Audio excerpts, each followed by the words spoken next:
Now it is. Okay, thanks. I'm going to start. Hi, and thanks for joining us. We're waiting a few moments. We're starting a little bit late because we were supposed to Facebook live stream this as well, and that turned out to be technically impossible at this point. Please mute your microphones. That means everybody. And save questions for the Q&A at the end, or use the chat feature, and I will try to monitor that as closely as possible. I'll clarify any abbreviations and ask people to use the chat feature, and to repeat prescient points that the sound may have dropped off on, and that's happened a number of times on Zoom calls. Anything else that might need clarification, I may also ask a follow-up question of individual speakers. As a simplistic overview of the current situation, weekly, daily, there are profound violations of civil rights, murders in broad daylight, and a major breach of the public trust of policing across the country, especially with people of color. We're not even dealing with ICE, Immigration and Customs Enforcement, or the Border Patrol on this call. That's a separate call. I would also like to make the point that it is the DA that presses charges or doesn't. As we all may like to call for Bartlett's resignation, you need to understand that the buck stops with Chika, or starts with Chika. And because DAs work very closely with the police, this is a national problem. It's being reported everywhere. So 4 parts to this call: this introduction, the problem, solutions, including calls to action, and then a Q&A. And with that, I'm very happy to introduce our first speaker, Hudson Mayor Kamal Johnson. Thank you. I want to thank everybody for jumping on this call and also for having me. I want to start, I guess, with on June 15th, I released a 26-point executive order on police reform. And I felt like it was a very fair executive order and the start of a great conversation for police reform. And, you know, I was proud that we were ahead of schedule and actually ahead of the governor's orders as well. That executive order was met with mixed reviews. A lot of people felt like it was a long time coming, but there was also a lot of resentment. You know, when you talk about police reform or even criticizing the police in any type of way, it's usually met with fear. And I received a bunch of nasty emails, calls, social media stuff, and I kind of understood why people don't like to shake the tree. And then on July 11th, I was invited to a protest in Kinderhook. And as a young Black man, you know, I wanted to support those who had asked me to come out to Kinderhook and, you know, just take part. I went to that protest. I didn't speak at the protest. I didn't take part in any of the demonstrations. And as many of you know, a couple came out and brandished a gun on myself and other protesters. And even from that event, I know that they were not brought up on any charges. I believe that police did their due diligence. They talked to everyone they could, and they tried to find whatever avenues from which I was explained anyway to bring the couple on charges. But the aftermath of that as well, I spent the bulk of my time receiving death threats, asking why was I in Kinderhook? How dare I come and cause this protest? I even got accused somehow. I don't know how this rumor started, but apparently I bussed activists into Kinderhook and into Greene County. And if you look up my salary, you'll understand that I can't bus anyone into these areas. But, you know, I was met with so much opposition from that, from me just being a guest, and instead of like, you know, a potential victim of someone who just had a loaded weapon pulled on them, I spent most of my time explaining why I was there, and basically like I was the person who was there causing trouble, like I was the one who had the gun. And that's, you know, it's an uncomfortable feeling. People even, you know, they went to the extremes of creating fake Instagrams to call me out, or some people even message me my address and stuff like that as threats. And I understood, you know, the people who are supporters are a lot quieter sometimes than the people who are, you know, against police reform and issues. And people who want to see justice, they don't always shake the tree as loud as those who, you know, are afraid of change. And you know, but from there we were resilient, and you know, we kept the ball rolling. And then on September 3rd, I found myself, you know, on the front page of criticism again, as there was a executive order that was similar to the one that I issued, but included things like, you know, they want the sheriff's office is not allowed in Hudson. We're banning them from Hudson. We want to see Bartlett fired, and all of these other things that I had no part in creating. No one reached out to myself or my team to discuss. And once again, I was met with criticism again of people like, that guy needs to be impeached. He hates the police. He hates, you know, America, and all of these like crazy things.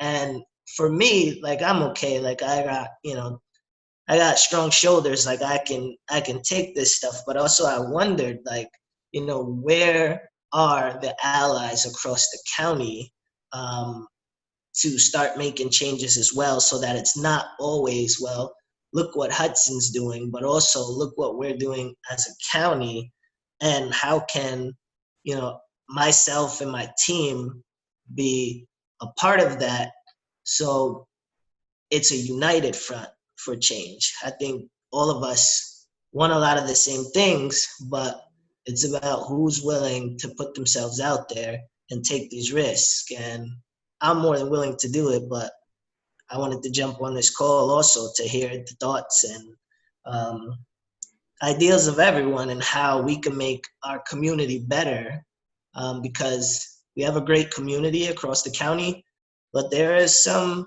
skeletons in the closet, and some of that need to be shown to light. Because if myself as a young Black man and a person in power, you know, has to deal with this, you know, what chance does just, you know, an ordinary person of color have? So thank everybody for listening this afternoon, and I'll be available later for questioning. For Kamal, questions, I don't want to say questioning. It seems like like a police. for Q&A. For Q&A. You said there are other skeletons in the county. I mean, can you be a little bit more specific? I just say that, you know, growing up, I grew up in this county. I grew up in Hudson, and my I haven't always felt protected. I always, like, sometimes communities of color and communities with lower socioeconomic means sometimes have to look at law enforcement as actually the bad guys. Um, and I would like to see a change in that, a change in that culture. And, you know, when someone shakes a tree, especially in Columbia County, and it looks like a little bit of change, everybody comes out the woodworks, and they're afraid of that change, and they're like, no, don't talk about this, don't like change anything, we have to have this perfect persona. And you know, I think now the only way to make those changes is to address some of those skeletons that are in the closet. Thanks, Kamal. I hope that this will be helpful to you, and you got a big job. I know that you're quite capable of doing the job, but we're not planning on race rebellions and economic collapse and a pandemic. So, just added bonuses to what you have to do now. Yeah, and bears and sharks now. You got bear. Oh yeah, I heard about the shark. Maybe I missed the bear, but anyway. Joyce St. George. Hi there. I just first of all want to thank Johnny for including me in this talk. I am standing with amazing leaders and amazing advocates that I have run into and worked with over the years, and I'm just very flattered to be part of this. I'll give you a little bit of history of my history, but then I'd like to talk a little bit about what we're here for. So I was the first woman to be hired to investigate corruption of the entire criminal justice system of New York City during the 70s. My office was called the Special Prosecutor's Office for Anti-Corruption, and it was mandated by the governor to be established by the Attorney General. It was a one-stop shopping. We had our own investigators, our own auditors, attorneys, or prosecutors. We even had our own judges, so that we were able to provide statewide oversight of the city. And we not only investigated police, but we also investigated and prosecuted judges, correction officers, DAs, anybody who was attached. And if anybody lived in New York City in those days, you would remember that there was rampant police corruption and misconduct in those days. So that was my job, and it taught me a lot about what the role of police is, and also how police fit into the criminal justice system. I have to tell you that after about 5 or 6 years of doing the work we did and arresting people we were not allowed to arrest, such as judges and political people, my office was defunded. What a popular word. And within 15 to 18 years, it really lost its teeth. It lost all of its power, and it also lost most of its staff. I moved on to establish a training company that specialized in training police in de-escalation techniques.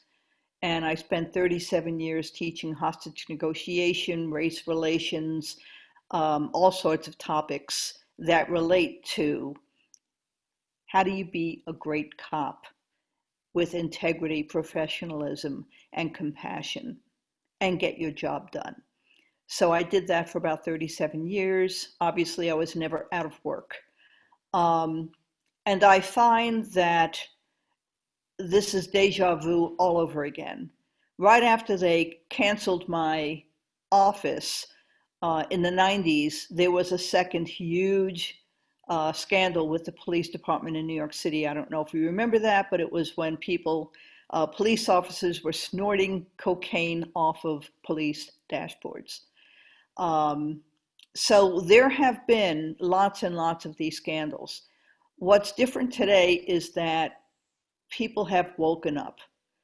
But what I'd like to talk about is the position that police have been placed in.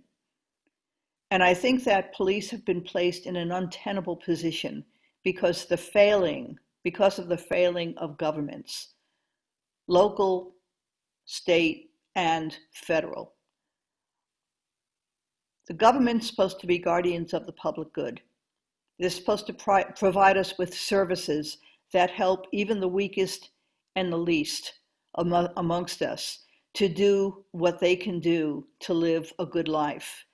We have underfunded and been inefficient in providing services to mental health, to housing, to education, to drug abuse, to, uh,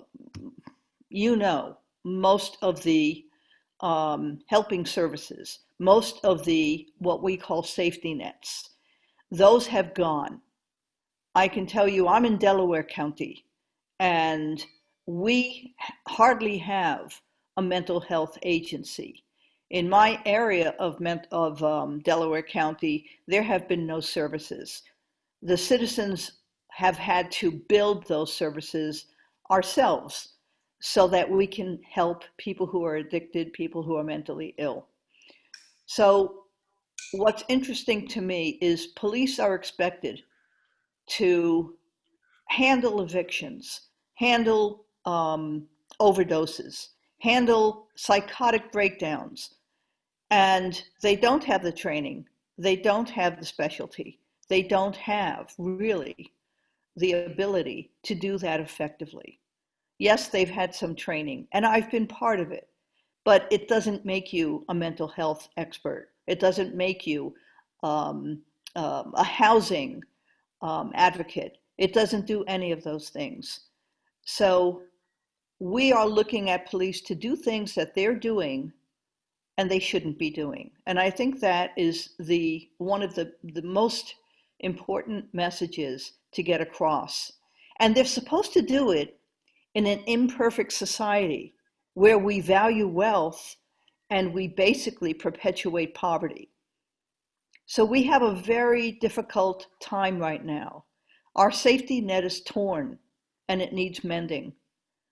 But we can't just look at the police. And yes, there is bias. There's tremendous bias. But there's not just tremendous bias with police. There's tremendous bias in the entire criminal justice system. And you could look at the entire system itself, social work, whatever government agency you look at, there is bias. You look at housing, which has nothing to do, apparently, with mental health and treatment. But housing is one of the most difficult causations of poverty, of losing everything that you have. So we have to change the system. And we can't just address police misconduct without looking at a bigger picture. So I'd like to see the role of police. Just right now, if we just focus on policing, I'd like to see the role redefined. What is the goal? Is the goal to arrest people and fill our jails? Or is the role to protect and serve? What is our role? Is the police role that of being a mental health expert? If it is, let's hire them as police. If our role is to be housing experts, let's give the police the job. But that's not really our role, isn't it? Or is it? It's not the role of police. What do we hire as police, or who do we hire? We hire young people very often who have very little experience with other cultures, other levels of wealth. We don't train people to deal with all of that. Yeah, I've been to training. I've been training for 37 years. And sometimes I call police training an oxymoron. It's a contradiction in terms. And what I've seen with a lot of police training is police trainers just lecturing at people and throwing role plays at them that make them fail and make them think that society is out to get them. Now, there are some trainers who are doing very, very good things. So I don't want to demean all training, because there are some amazing police trainers out there who are doing good jobs. But when I hear that people departments are accredited and they do great training, I like to look at the training, because the process of training young people to deal with all that they have to deal with right now with a gun on their side is humongous and it's dangerous, and we are not equipping people to do this job appropriately. I also think that the police departments themselves have to start looking at whether or not they want to continue to be reactive and defensive. Now, they're reactive by definition. They very often have been told to wait until a crime happens and then go after it. But then you have people like Pete here, who understands community policing and understands that you can actually eliminate crime if you go after it first, if you're strategic and deliberate and not reactive and defensive. So we have to work on that. And that is a very difficult thing to think about because that has been bred into the culture of police. I now deal with the sheriff over here in Delaware County, and I could tell you that reactive and defensive tactics are where this county is at. In fact, the New York State Sheriff's Association, in response to George Floyd, came out with 10 points that they wanted to establish as laws, part of which were increasing felony counts on anybody who resisted arrest, increasing the felony counts for people who resisted or were obfuscating.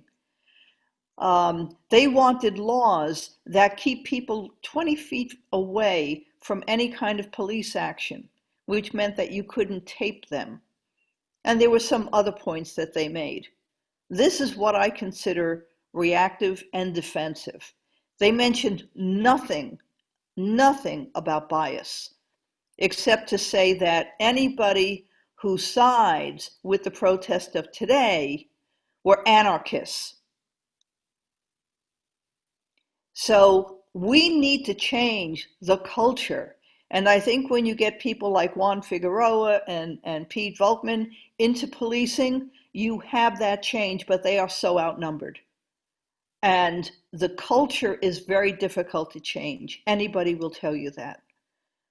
So we need greater oversight on police and on the criminal justice system. I, for years now, have been hoping that something of my office would be resurrected, where you would have an outside group that would oversee all the police departments in New York State and would look at not just the police departments, but the DAs and the judges and the courts and the corrections, because there is no oversight.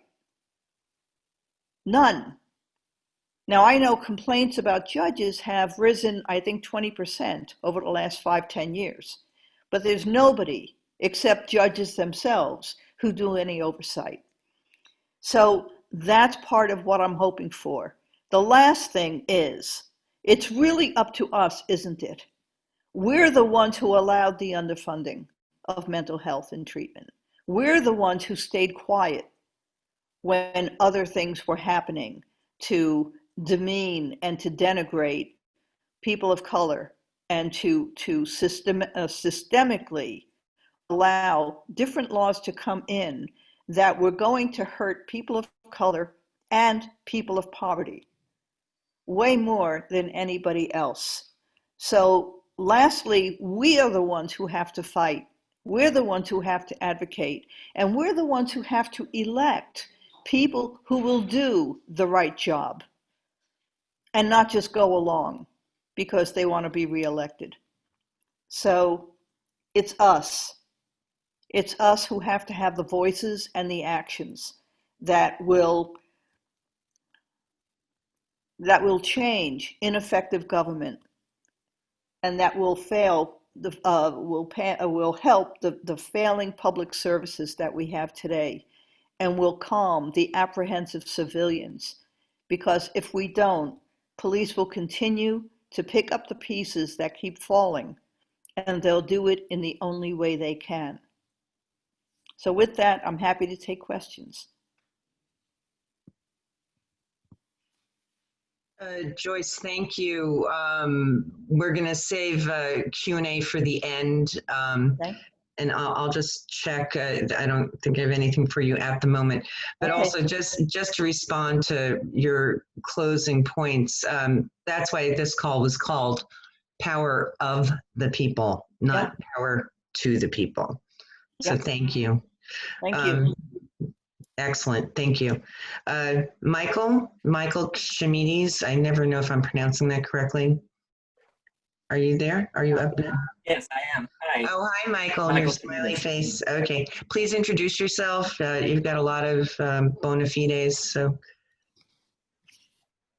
Yeah, so Michael Shamides, I serve on the County Board of Supervisors, which is the equivalent of our legislature. I also have the honor of working with Mayor Kamal Johnson as the mayor's aide. And well before I was an elected official, I've been involved with criminal justice reform. I've done work in higher ed and prisons. I have sort of worked on criminal justice issues for a long time. I've been falsely arrested, and I sort of had that experience of what it's like to feel powerlessness and sort of just feel like you have no control, that somebody has total control over your body and over, you know, when you eat, where you are for several days. Ultimately, in that experience, I was able to get out and win my case and win a civil suit. But I see sort of how terrible that system is, and when it makes mistakes, just how rough it is, and even if you how dehuman it is really for everybody. And at the same time, as somebody who has white privilege, who has a college degree, I was able to sort of escape that experience. I didn't lose my job. I didn't lose my housing. I was able to sort of continue on with my life. But one of the things I learned from that is that just sort of how destructive that system is, and that how I did see a lot of bias in that system, and it's sort of our responsibility, me as a white person, to sort of use the access to power that I have to sort of overturn that. But at the same time, the destructiveness of the system really does hurt everybody. And making these improvements really is for all of us. And I think what we've seen with the murder of George Floyd and Ahmaud Arbery and Breonna Taylor is that the nation is sort of not willing to take this anymore. And it's really time that we stand up to this and say no. And it's so painful that even during this moment, we still continue to see these killings and this violence, and they're still going on. And a lot of people will want to say that these are just bad apples, that this isn't a big deal, or it is a big deal, but it's discreet and it's obscure.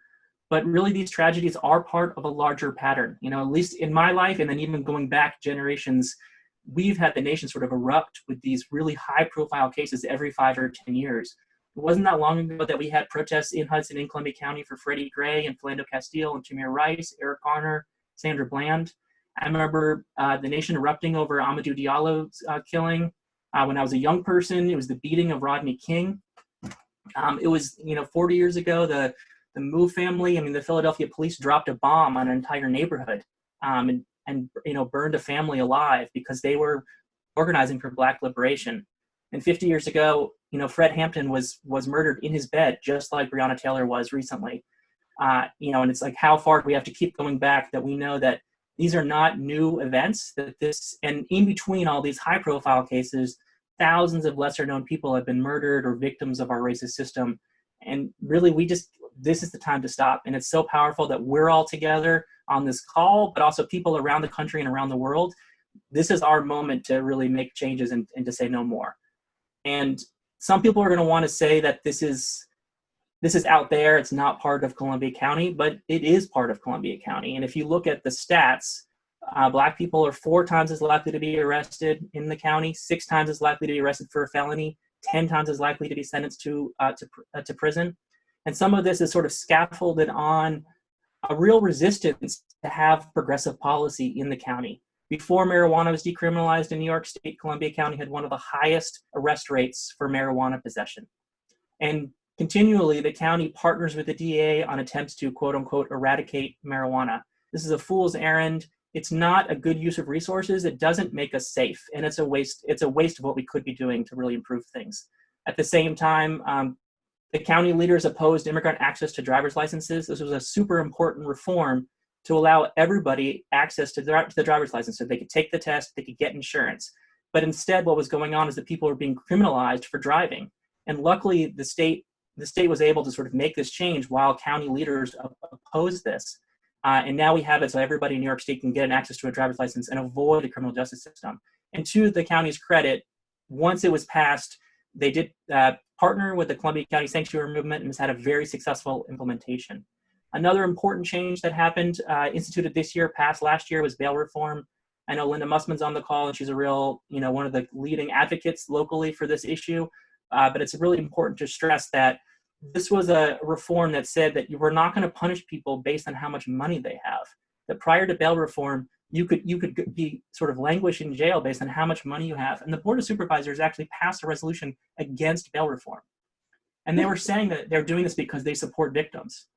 But it doesn't support, this is misleading because it doesn't support victims to punish people based on how much money they have. And if we're truly going to support victims in this county, we're going to support victims and perpetrators regardless of how much money they have. And powerful perpetrators of violence are going to be punished in the same way that poor people are going to be, they're going to have the same sort of standards. And so I think if we're going to support victims, we really have to look at this. And bail reform is a real the criticisms of bail reform is a real distraction. And I think in this moment, where you look at people like Alima Bonsai and Harold Handy, they continue to seek justice. And if we're really going to committed to support survivors and support victims, I think we need to step it up. And so this is an important issue. And I think this is one of those ways where you see racism and the failure to take these issues seriously really hurts everybody in the county. But it's not just policing. We sort of put all this finances and all this emphasis on policing. But if you look at economics, the county still has some serious problems. In the county, Black residents have half the income of white residents. And over the past few years, what we've seen is an increase in the overall income of white residents. But meanwhile, the poverty rates across the board are increasing. So now there are more residents, Black residents and white residents, who live in poverty. And so we need to make sure there's better economic opportunities for everybody, especially for people at the bottom. And so what are we going to do about this? For me, it's not about good individuals and bad individuals. It's about us as a community making a commitment to fix the problem, that we recognize that and we're going to fix it. And I just want to throw out 10 quick ideas that I think we need to be doing. So one is the county is forming a police reform committee. And I think Billy Hughes is on the call, who's going to be on that committee, so he can talk more about this. But it's so important that this committee brings new ideas, is receptive to new ideas, and questions the status quo. Two, at the same time, we really need to go beyond this committee, that this committee cannot solve all issues. We need a movement outside of sort of this insider committee that will be working and demanding for justice. Three is that we really do need to hold the county accountable for being transparent. So we want policies and data and outcomes. Those things should be front and center as part of our conversation. Four, we need to reduce the costs of policing incarceration. Five, we need to support alternatives to incarceration. Six, we need to actively support things like mental health services, affordable housing, education, public transportation. Seven, we need to expand economic development, especially for Black and brown businesses. Eight, we need better social services. Many people experience the services that we currently have as degrading or dehumanized bureaucracies that are too hard to navigate. And so while we're saying we need to expand these things, we also do need to improve them. And we need to evaluate hiring programs in county government and in other local government to ensure that everybody has equal access to government jobs. And 10 is that ultimately we need to be creative, we need to be open to new solutions, we need to look at other solutions that are being modeled elsewhere and try new approaches. And so I'm so excited to be working with you all on sort of making these improvements going forward. And I'm excited the community, I think at this moment, is ready to take more on. So thank you.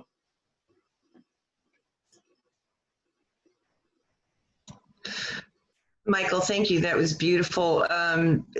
One of the other things that you're familiar with, and if you could talk about this, and I might get back to Joyce on this as well, the municipal budgets and countywide budgets for policing and percentages, because we've seen all over the country that it's sometimes between 40 and 60% of an entire municipal budget goes to policing of every flavor. Can you speak about that a little bit? And then the other thing that I think, I don't know if Peter will speak to this or not, the amount of insurance that we pay for lawsuits, that may not be your bailiwick, and that might be something Joyce or Peter could speak to, but if you could touch on those points. Yeah, I certainly think the budget's a very important thing to look at. Certainly, what I've seen over my few years on the board is that when it comes time to spending money on the departments that are sort of officially charged with public safety, the money is much flows much freer. We need to hire someone in the DA's office or the sheriff's office, and money arises, and then we need to hire someone for mental health services, and there's like this huge this like everything sort of stops. We don't have the money for this. A lot of counties have things like affordable housing staff. They have somebody whose job it is to do public transportation, and we never have money for those things, but we do have money for policing. We have a jail that has more staff in it than we need necessary, and so we pulled one staff down this year but we have more to go. And Linda's also been a big champion on that issue. So I certainly think that we need to be evaluating, are we using the money in the right way? And that we also know statistically that if you want to create public safety, there's things to do, which Dana talked about, there's things to do that are way more effective than just spending money on police or spending money on jails. And so we do need to sort of be very critical of the amount of money that we're spending currently on public safety and put it towards real public safety issues. I don't know specifically the cost of the insurance, and I think even if you look at the budget, things like insurance or pensions or healthcare can sometimes be these generic costs that aren't part of specifically the public safety budget. So, but yeah, so those are things that we have to be careful about. And in a time when we're looking at major budget shortfalls because of COVID, we need to be critical of that. At the same time, we have these union contracts that oftentimes lock things in, so it's difficult to make decisions short term. We need to be looking at these union contracts and having a long-term arc and a long-term vision for these things. Some of these decisions that get made kind of lock a government into several years of spending.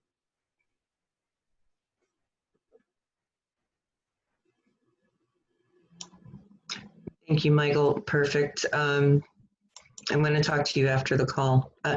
Next up is Enid Fetterman, co-founder of Imby. She's reported very closely on the Handy case. Jen Handy was supposed to be on the call, but then their family decided that was not prudent for them. So Enid will give us a rundown on what's happening with all of that. Hi, everyone. As many of you know, a few weeks ago, I wrote and published a story on Imby with the headline, "The Party's Over, What Really Happened."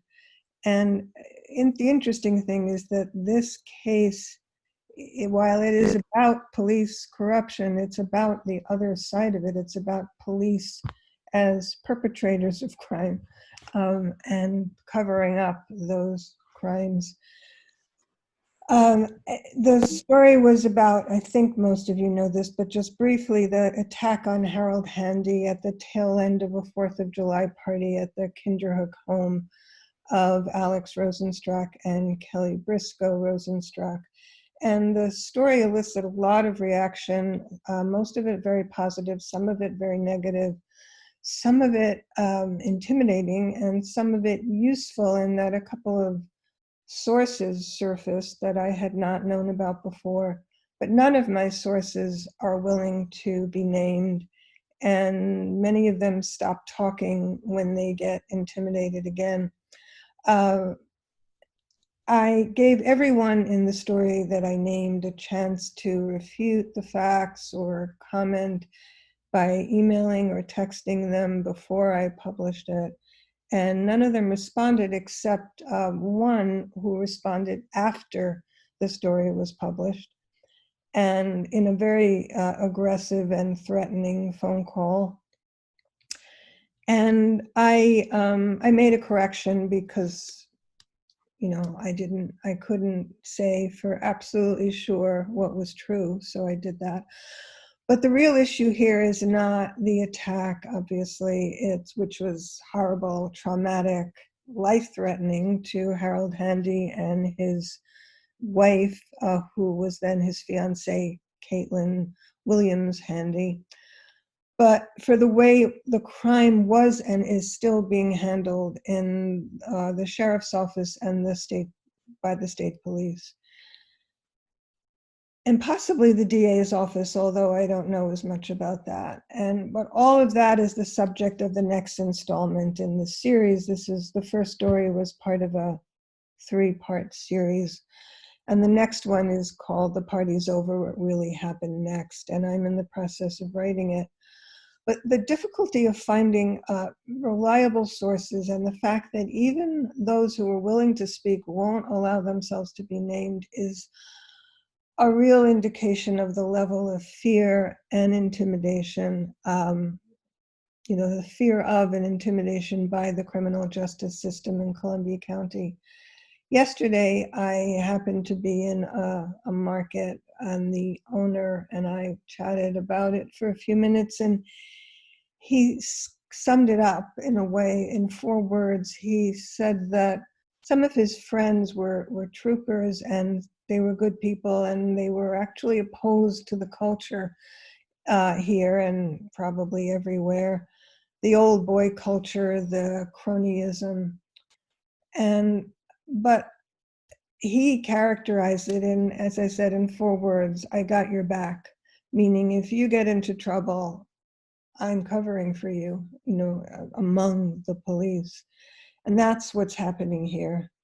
And I just that's really all I want to say, except to add that while I am writing this story in my own way, obviously it's a big issue. This one is not about racism. Everyone involved was white. It is to some extent possibly about classism, but it's really about the corruption in the police departments. But it's such a big issue, and there are all aspects of it, and so many of you are so well informed and experienced. And I would just say that while John Isaacs, my partner, and I occasionally write our own stories, that Imby is really for citizen journalism. And it's a tool that can be used in this process of hopefully police reform, government reform, the hope of transparency and accountability across our county. And so any registered user is welcome to write a story, an opinion piece, an essay, anything that you like. So please don't take what I've written as the last word, and add your voice to the fight for justice for Harold and everyone else who lives and works here. Thank you. Thank you, Enid. Is there anything you want to add to that? I mean, do you have a specific call to action for people other than writing stories? Is there something that it seems like what you've bumped into in a big way is policing culture and the thin blue line? Yeah, I have. Well, it's to speak out and speak up in whatever forum you can. There's a petition on the Justice for Harold Facebook page, I believe. There are town governments that should be alerted. There are ways, I think, and I think the county committee that Michael is talking about is really the forum to address and support all of these initiatives. His list of 10 reforms sounds good to me. So the idea is, the point is to make this all as known as possible and to get as much support from it, whether it's on Imby or in the committee or on that Facebook page or in any particular organization that is working toward all of these things, all of the above. I don't have a specific, well, I wish people were less afraid. I don't know how to change that. There's so much fear, but I got some information and then I got a text saying, I'm sorry, I got a phone call, I'm out, I can't tell you anything else. And it's hard when you're, when you're dealing with the police who are shutting people up. but I think, Michael has a handle on where to go with this and how to deal with it. And it's all about shining a light on it. Lee Jameson wrote something in the comments section about sunshine being the best antidote. I forget, I'm paraphrasing, but antiseptic, thank you. It's about putting the darkness in the light. It's true of everything that's wrong in the world and everything that's right in the world. There's a lot of light on the planet, the whole planet right now, because people are becoming so much more conscious. I think of the Harold Handy incident incident. I don't like to call it an incident, attack, crime, as a trigger for people here, certainly people in the north of the county, to wake up, just as the George Floyd murder was in Minneapolis for the whole country. It's another kind of trigger, and it's a microcosm, here. It's not national, but people are waking up and need to be encouraged to keep waking up and to speak out. I'll just add that I worked with Enid on this story in bits and pieces, and I have very good contacts in Kinderhook and some people who were at the party, and they absolutely will not come forward unless they're subpoenaed. So with that, we're going to move on to our next speaker, Linda Mussman, who listed herself as citizen, which I found very funny because she's so much else. Linda, welcome, and let's have at it. My name is Linda Mussman. I am a citizen of the United States. I live in Hudson now, and I have for nearly 3 decades. I am an out lesbian and a feminist, and I want to thank the organizers for this event, for the invitation to speak on these issues of justice. To start with, I wanted to quote Angela Davis from her book, Freedom is a Constant Struggle. On any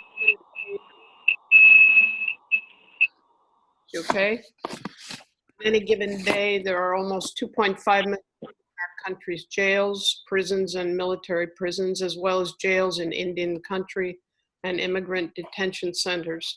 This is a daily census, so it doesn't reflect the numbers of people who go through the system every week, every month, and every year. The majority are people of color. The fastest growing sector consists of women. People of color constitute the group most likely to be arrested and imprisoned. Racism provides the fuel for maintenance, reproduction, and expansion of the prison industrial complex. That's the end of Angela's quote. I want to thank her. She's one of my heroines. Now to move on, many of the things that have been said by Michael, and the sheriff's office, when being a critic, one is met with hostility and violent reaction that criticism is nearly impossible for them to hear. That's just an aside.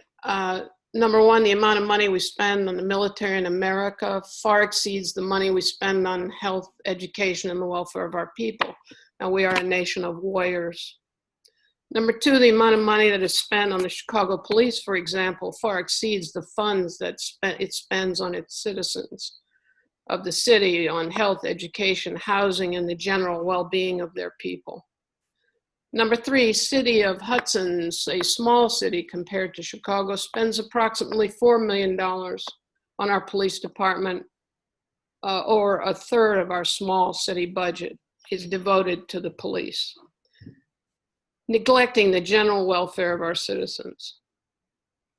Number four, until we begin to balance budgets and rein in the funds that go to war and policing the citizens both here at home and in the nations far away, plus the patrolling of our borders, we cannot hope to fund other important things such as more mental health workers, the creation of facilities that address addiction, homelessness, just to name a few.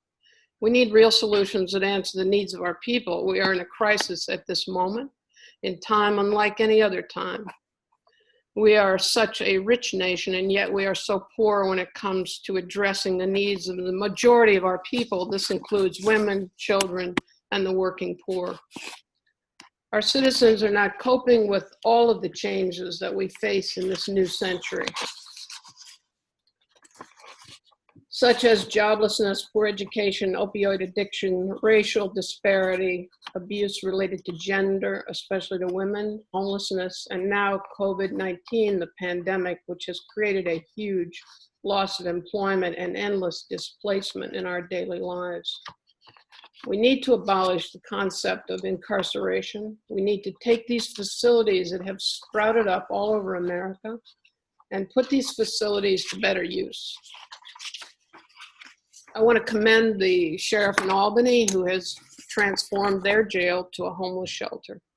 Let us move the United States from a nation of jailers to a nation of healers. Number 6, let us restore the idea of protect and serve, which has already been mentioned, to our police agencies, and we need to reimagine the resources that have been given to the police and redistribute them. These also have been mentioned in prior comments. The question is, what do we do? What do we need to serve our communities best?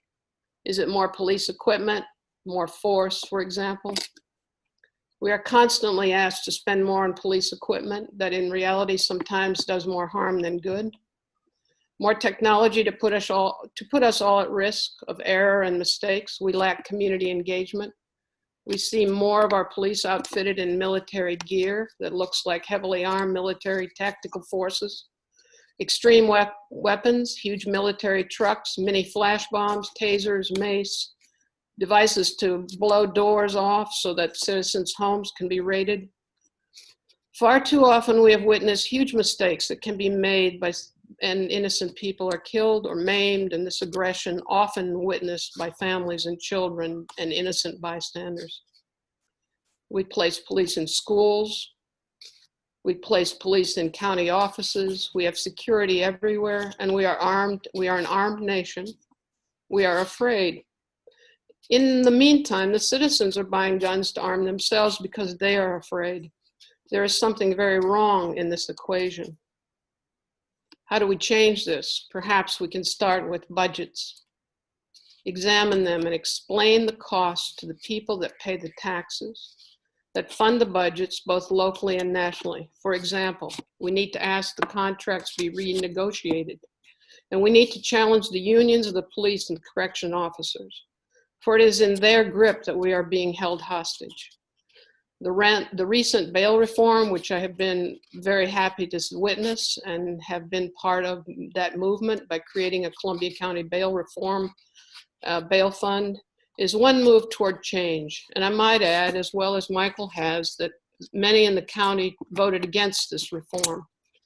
My political colleagues that I share as a Columbia County supervisor often, and most often, are against any kind of reform that touches the DA's office or the sheriff's department. We have a sheriff's department that is under fire right now by the community which the community is based on an incident in Kinderhook, which Enid has talked about and written about. This is yet unresolved. We have a jail, Michael has mentioned this already, that is overstaffed and is resistant to change. We have a lot to do. Excuse me. By the way, we have a jail that was built for 135 people and there are only 35 in it presently. And the staff remains the same as if it were full. So just imagine what that means to the county's budget. We need to rethink, reimagine, and educate. It is clear that the Black Lives Matter movement has cast more light on the errors of excessive force. We need to continue the hard look at justice in America and ask for more justice, not more police, not more jails. We need to be reminding people of that. Thank you for this opportunity to speak. These are just a few thoughts of how to restore sanity at this time. We need to clearly put our house in order. And I just want to add that Columbia County and Hudson always seems to be the model of what is happening in America in general. There's been many fights and arguments about justice here. I myself was arrested along with Claudia Bruce and 2 other people for painting crosswalks in the city of Hudson.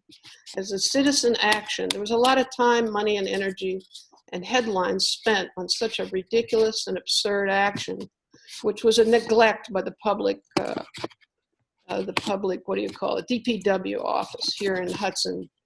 All we wanted was some more safety for our citizens. But when you step out and when you have a position of power, you may be punished for it. And when you have no power, you clearly will not say very much. Thanks again. Linda, do you have, we're living in the time of COVID. I mean, what Indy CD19 New York does is we produce these very large events. And obviously that's not happening for this year or next year. Do you have any specific calls to action? I mean, thank you for your beautiful talk. What specifically can people do, and especially during this time of COVID? Well, and I'm going back to one simple thing. I think right now we need to look at the money and how we spend it. It's budget time, both on the county and the city. And I think those people need to understand where the money goes, why the budgets can't be decreased because of contractual obligations. You'll hear it again and again and again. And then maybe we need to go to people like Dee Dee Barrett and the Assembly to get some relief of these contractual obligations that are put on by either the unions or the state when it defines how money is to be spent, which is the problem we keep running into with the jail. The state controls how many correction officers are to be placed in that jail. And therein lies the problem. And I think if you then keep digging, you're going to run into a union that is going to demand certain things from politicians who they are electing, because the union is a powerful tool. That would be my action right now. I mean, we can do all kinds of protests and speak out, but because of COVID, it's very difficult. Okay, thank you so much, Linda. I appreciate everything that you had to say. This is so great. I want to thank everybody again. Next up is Diana Benoit. That took me a long time to figure out how to say that because I'm partially French. But are you there, Diana? Yeah. Okay, go please. I'm sorry. Yeah. Okay, well, you are right. The French pronunciation should be Benoit, but it was Americanized a long time ago, actually Canadianized. And so it's pronounced Benoit. It's a married name, so don't be mad at me. No, I'm not mad. It's Diana Benoit. You know, I mean, I'm sorry. That's okay. You know what? I'll answer. You can call me whatever you like. I'm sorry. Okay. So I wanted to start out by introduction and just go over my education and work experience so that you have an idea of, my ability to speak to issues. I graduated with a BS from the Rochester Institute of Technology with a multidisciplinary degree of criminal justice and emergency management, as well as a minor in biology. They actually do connect, but it's kind of a long story about hazmat. Anyway, I did end up going to Marist, and I have a master's degree in public administration.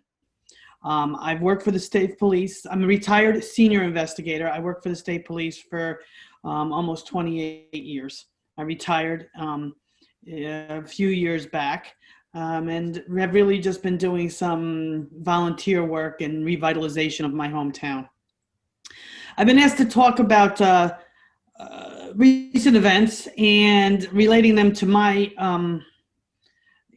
to what I know as a police officer, because when you work for the state police, you start out as a trooper, so you're a road police officer, and then you move up the chain, maybe, you get promoted, and I did. I went from trooper to investigator to senior investigator, where I was in charge of a unit of investigators, and we investigated rapes, homicides, all serious crimes. And I think that the first thing that we need to recognize as a society is that there are bad guys. There are bad actors, and the police are going to be called to deal with bad actors. And that being said, they need to be treated legally and humanely. And that is an important part of police work, is following the rules and making sure that you are cognizant of people's civil rights. I was always one to keep reminding my investigators, you need to get a warrant. You need to make sure that you do this the right way. And so that kind of segues me into my next talk about management, police management. In any given police department, you have troopers or officers that are on the road, and behind them there's support staff. And the support staff is it could be your administration people, but then there's your police managers, those, sergeants, lieutenants, chiefs, majors, whatever that system in that police department is for police management, supervision, police supervision. And in my humble opinion and in my experience, police supervision is at the core of most police problems. And that if you don't have good police supervision, you will have a department that runs amok. And the state police, the way the state police runs, which is what I know best because I work for the state police, they have different stations. And those stations, although we have the same rules, same manual, they operate separately. And you will always be able to tell the integrity and moral turpitude of the management by the way the road troopers act. And when you have a breakdown of managerial supervision, then you're going to have police officers, troopers, whatever, who don't follow the rules either. If you don't have, supervisors that follow the rules, you are not going to have, your road cops or troopers follow the rules either. And in my opinion, that has a trickle-down effect. And so what you see as a citizen, what Linda would see, or Gianni would see, would be that road trooper and you or the police officer, and you would think, okay, that's a problem with that person. But mostly it's not. It's mostly endemic of poor supervision and a lack of integrity. And that needs to be fixed. And that can be fixed, through like the mayor, making sure that he promotes people who have good integrity, that who are going to follow the rules, that understand the rules, have the capacity to follow law. There are bad actors in the police department. So that needs to be dealt with. And if you have management and supervisors that will deal with that, then you will have a better police department. Is that going to get rid of all police bad actors? No. But it's gonna change the culture. It'll begin to change that culture of corruption that is in some police departments. It is absolutely in some police departments. And a repeal of 50A, any FOIL requests, all this stuff makes citizens feel good. But to be honest, I don't know if anybody here's had any experience with FOIL requests. But when you request something and you get 2 pieces of paper, how do you not know that there were 5? There's no checks and balances to any of this. So you would have to take the police department on their word that they're supplying you with all of the reports, all of the discoverable materials. If you have a police department that has gone, astray, you will probably have them hiding things better. So you might be able to repeal 50A, which has been done, and 50A is the law that allowed police departments to not supply certain materials to people who requested them through a freedom of information law request. So you're going to have police departments that are just going to be hiding things better. Until you change the interior of the police department, it's always going to seem like there's an assault from the outside, and that's going to make them hide stuff. It's going to create, that feeling that it's them against the world.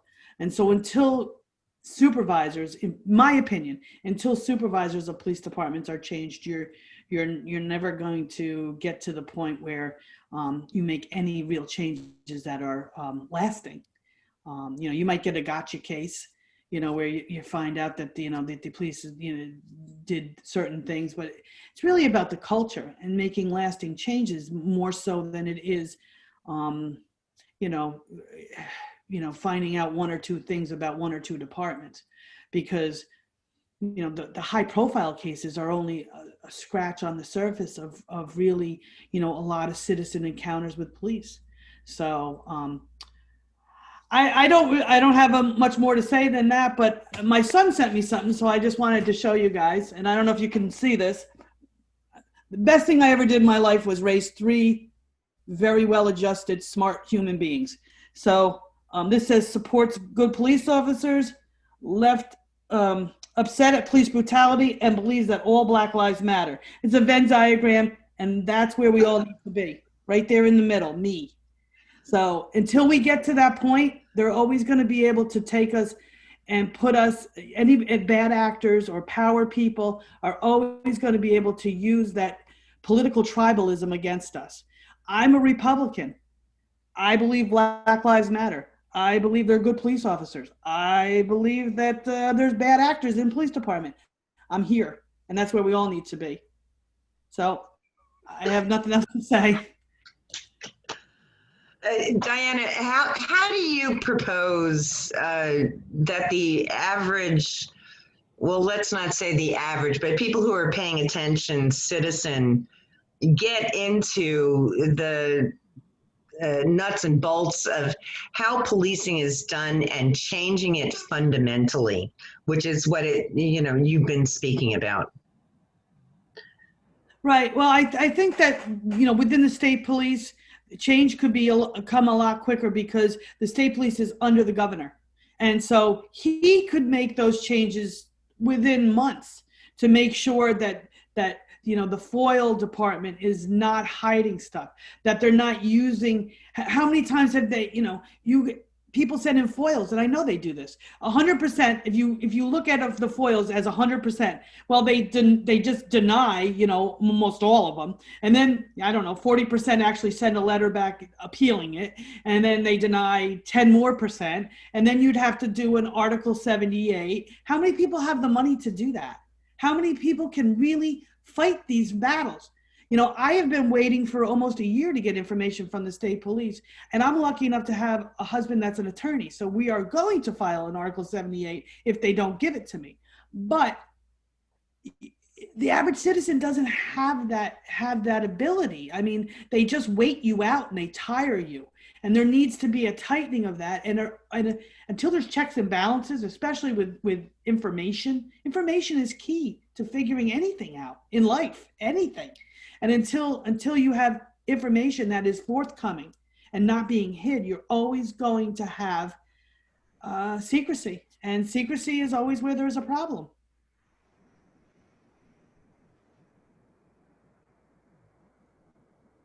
Thank you, Diana. I said that correctly, right?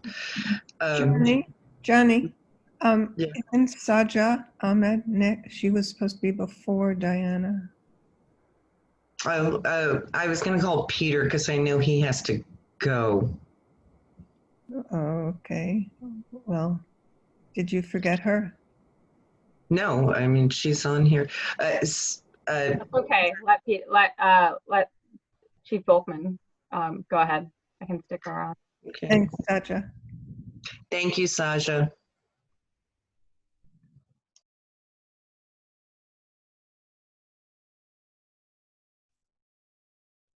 There we go.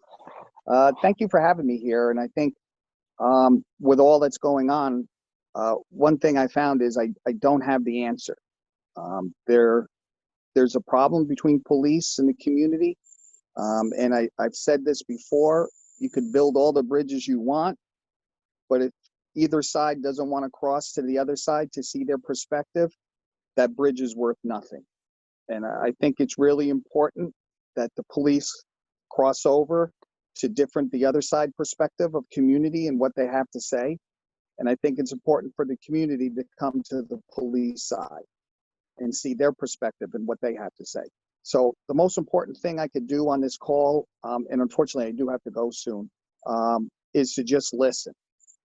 And as a police officer, and as a chief and commissioner, and the service that I've done,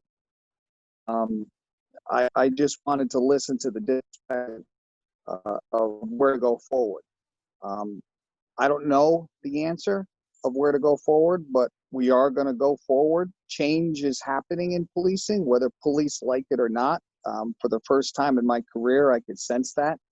I don't think it's going to change. The systems are going to change, and as the system of policing changes, you're going to find the systems in our communities, and that spotlight won't just be on police. It'll be on the mental health system. It'll be on all the different systems out there that are failing.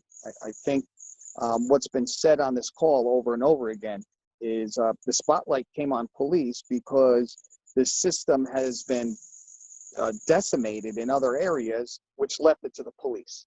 And I always say to communities, if whenever you call the police, even if it's a family member who's having a mental health crisis, you have to remember, you call the police and they respond, there is a possibility of a use of force or a deadly use of force circumstance that can happen because police carry guns. It's just a reality. Police carry guns. That is always an option on the table for every interact with policing.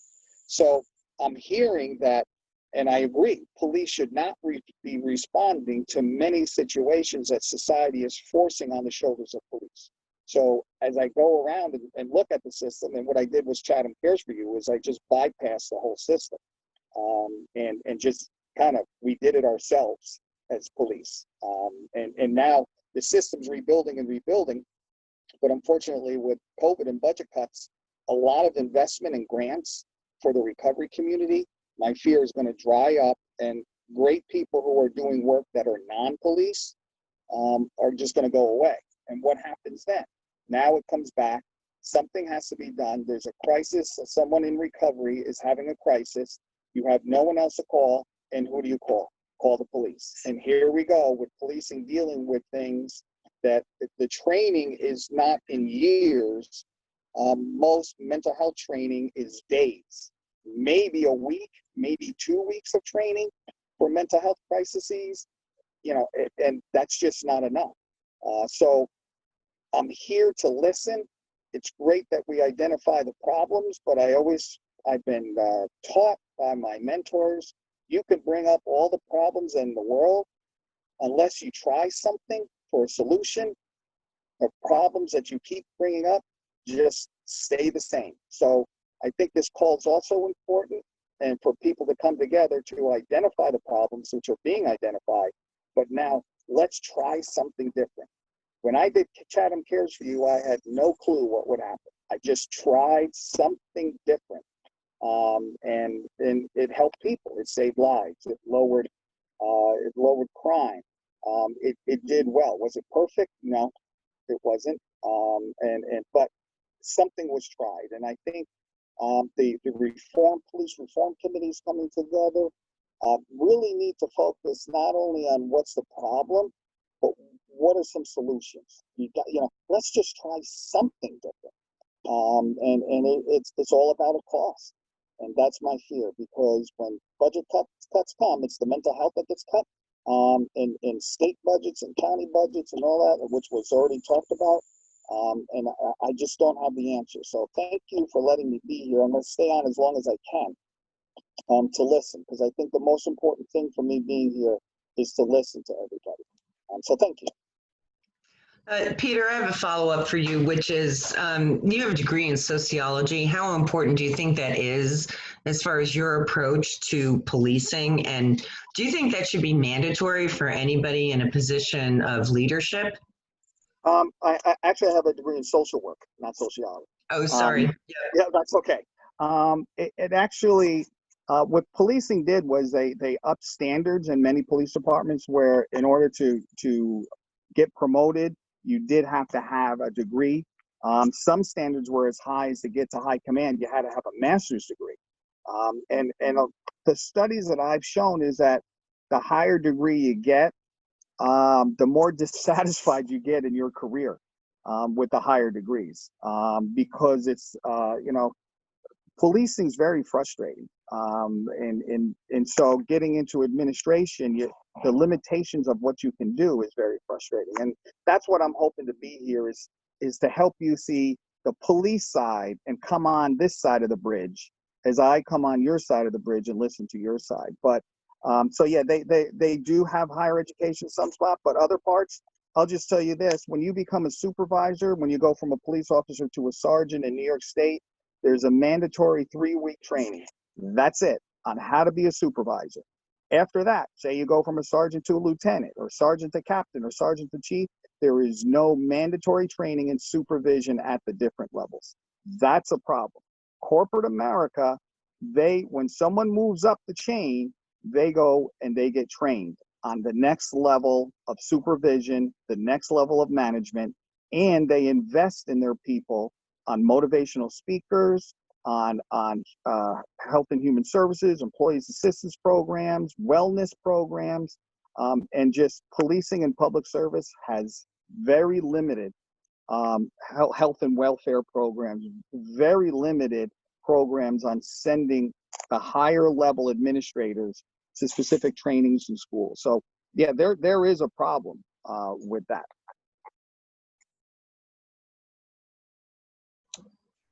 Thank you, Peter. I appreciate your time. And just as a side note, I think it takes 4 years in Japan to actually qualify as a policeman, and the qualifications are quite rigorous, as opposed to, I don't know what it is here, it's a year, I think, or something. So next up, Saja Ahmed. She's an activist, a civil rights attorney, and co-founder of Spotlight 19. Sorry, Saja, I must have had an old roll call for this call, so sorry.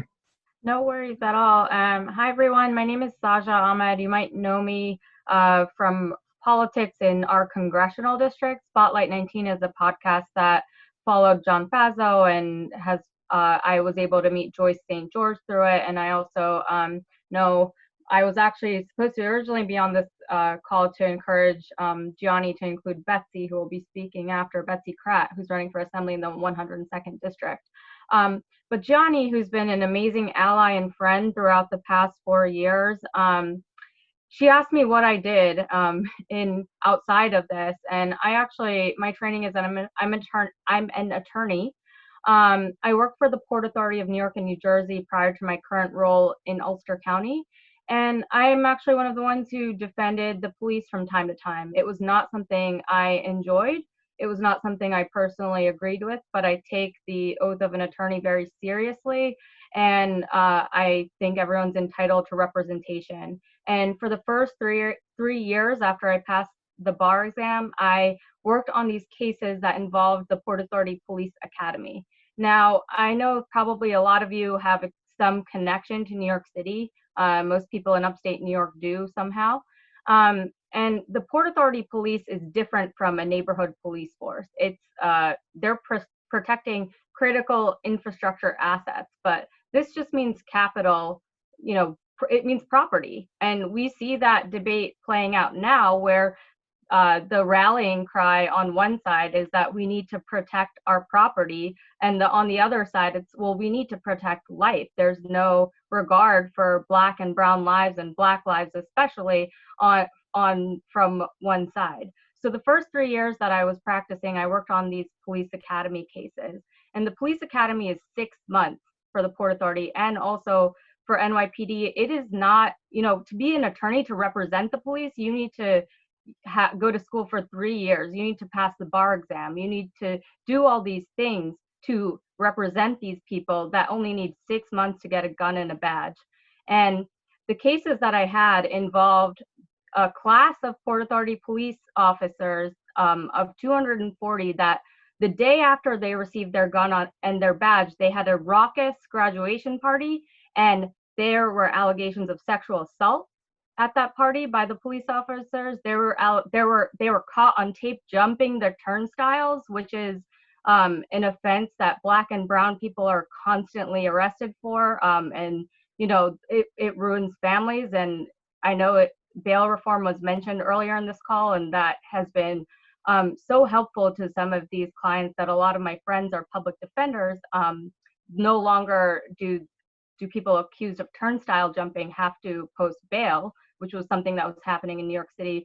But that's kind of my experience. And in working on those cases, going through, pages upon pages of discovery, we actually received from these cadets at the academy pages and pages of text messages. And what is in there? What is it baked into the culture of that police force? And I'm sure, in many police forces is this culture of racism, misogyny, and just hatred of the people that they're supposed to be protecting. And that's what I learned in the first 3 years of being an attorney. And it was a really difficult job to do that. And people ask me, well, why weren't you politically active, before the 2016 election for a few years? And the reason was that it was so mentally taxing. And the Port Authority, of course, yesterday was 9/11. It has a very intense tie-in to 9/11 as one of the police forces that lost the most amount of men and women on that day.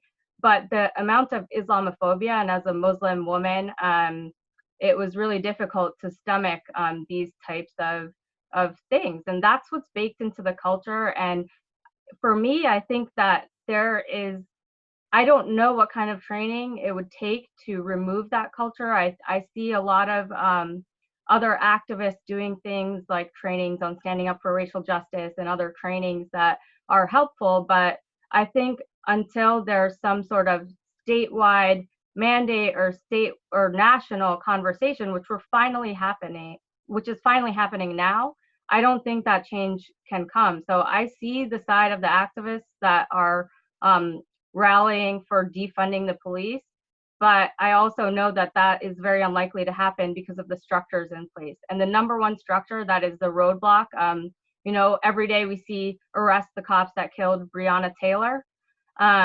The reason they aren't being arrested, the reason there's no discipline being imposed is because of police union contracts. And people really need to understand how structurally, what a barrier they are for any real reform. I see the mayor on this call, and I'm sure he is well aware that when you have a really strong union contract, and a lot of times people on the left are rallying for labor rights, police unions are too strong. They're protecting people who are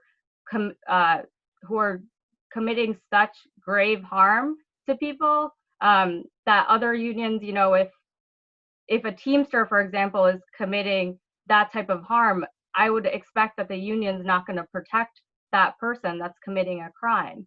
But it comes down to the thin blue line, which was also mentioned on this call. So clearly I have a lot to say. And a lot of times in representing the police, it was people with less training, less education than myself that were making more than a public interest attorney by leaps and bounds. The average salary of a Port Authority police officer is 6 figures, whereas the starting salary for an attorney at the Port Authority is $60,000. So there were so many different types of mismatches that happen. And yesterday, I was lucky enough to participate in the Jago Hudson March, which is for survivors. And it was so great to see the mayor there and see the community that's vibrant and the activists that are vibrant in Columbia County. But it is a very it's a difficult walk to walk the line between seeking justice for victims,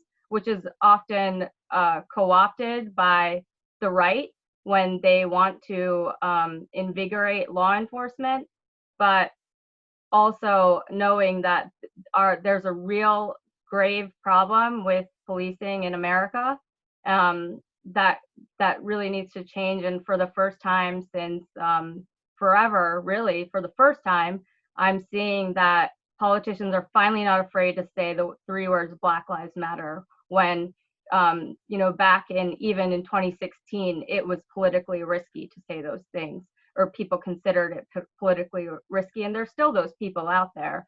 But I encourage you, what the call to action I have for everyone here is please get involved. There are a number of great local candidates, and in Columbia County, you're very lucky. You have some of the most progressive slate of state level candidates. They're all endorsed by New York Progressive Action Network, which is unlike the rest of New York 19. So I encourage you all to get involved with your local level candidates that are the ones that are going to be able to push the envelope here in New York State. Thanks so much, Gianni, for having me. Always a pleasure. I'm sorry we missed lunch. NIPAN is something that you're the first person to bring that up. Can you talk a little bit more about that?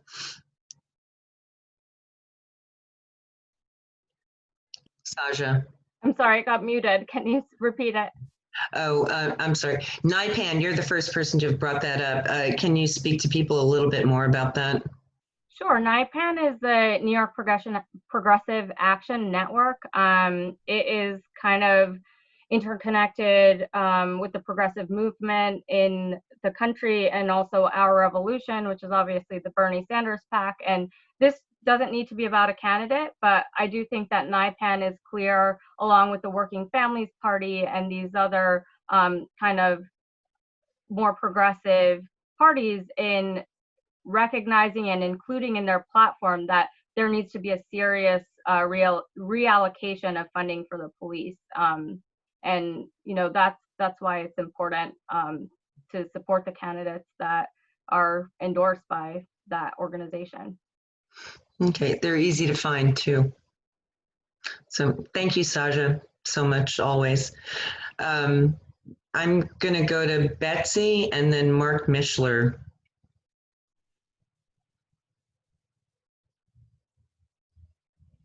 Betsy Kratt. Yeah, here. I couldn't find my unmute button. Can you hear me? There you go. Yeah. Introduce yourself and tell us what your mission is and what your thoughts are about this. Hi, my name is Betsy Kratt, and I'm running for Assembly in the 102nd District, which is only 2 towns in Columbia County, but it's still 2 fantastic towns, highly.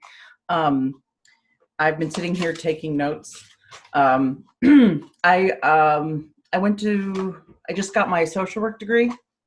I thought it was interesting that when Joyce said something about how there's racism in many institutions, and there is racism in social work as well. Social work was born from a very interesting, motivated group of upper class women saving people who were poor, working on their behalf, and that was fantastic. But we also know that we don't want to. Savior complex is something that is addressed in social work school. We're not coming in to save people. We want to empower communities to help themselves. And also, I live in public housing. I've used a lot of these programs. As I can tell you, as someone who lives in Greene County, which is a poor county, that unfortunately, we're about to make the same mistake with our jail as has already been made in Columbia County and in Ulster County. People don't seem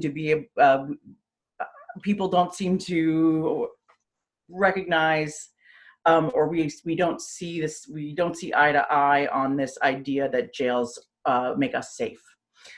Jails don't make us safe. And right now in Ulster County, they have the same kind of, they have to fund it in this certain way. They have to staff it in this way, even though, the number of inmates has been on the decline since the jail was built. So, and we have a wonderful sheriff, but he, the Van Blarcom, this was his legacy, and we can't do anything about it now. And Greene County is headed right down the same road. And, there doesn't seem to be any chance that is going to deviate. There are activists and politicians who work really hard to keep the jail from Greene County to share a jail with Columbia County, which is something that's been happening across the state. We're not reinventing the wheel here. This is common practice. Writing these, looking at my notes, change happen. What we told me in social work school, what they taught us is change happens incrementally, except when it doesn't. So looking at the protests across the country after George Floyd's murder, you could see that there was a new momentum. And it's not that this was new news. This has been happening. One of the things that can happen at the changes we can make are happening, like the repeal of qualified immunity. That's important. It's really good that happened. Also, there are many police officers who murder Black citizens have already been, by the time there's something we find out about, they've already done things. There's already been problems. It's not like this is a surprise. The police officer who murdered Tamir Rice had already had problems with other police departments before, and getting shuttled around, and that has to stop. If you mess up, if you murder somebody, then that should be it. If you murder someone who's not armed, you should have to go do something else. I mean, we have the same kind of, there are professional standards, and power concedes nothing without a demand. I mean, that's something that has been in my head listening to people talk. That was Frederick Douglass, and it's the truth. Systemic racism isn't going to take itself apart. There has to be an impetus. There has to be a demand. And thinking about, the integration of Little Rock schools, there had to be, the hand had to be forced for that to happen. The community just didn't say, all right, you're right, it's time for integration. Everybody come in. That had to come from the outside. And I think that we're facing something similar. And one thing, and I don't know, it's hard because this is a very protected, valorized group. I was really heartened and happy to see the protests that happened in rural communities, because rural communities are often seen as more racist, it's just racist in a different way.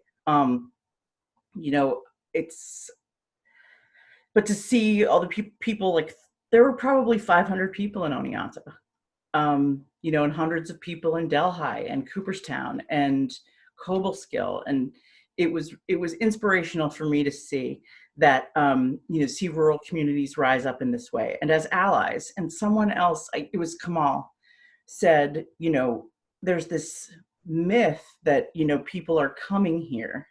These are our neighbors, and one of the things that's happened in Greene County is there has been, protests and counter protests, and, teachers in a protest, let's say, and Little League coach in a counter protest, and these people see each other. And this is a dynamic in a community now. This is not because of some outside force. And yet that thinking pervades. That these are like the people who are coming, these are allies in communities. And I agree with Kamal that, allies need to do the work and step up. I'm trying to. It's especially in places like Greene County and Schoharie County, which are in my district. These aren't popular messages. There was a motorcade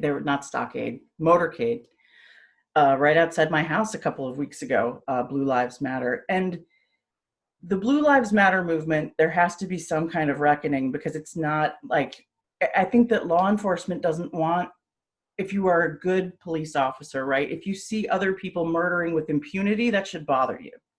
And the problem isn't that all cops are bad, it's that all cops are part of the system of silence and complicity.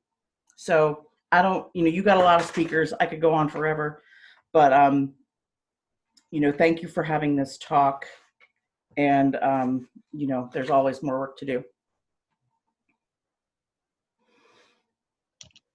Thank you, Betsy, for running.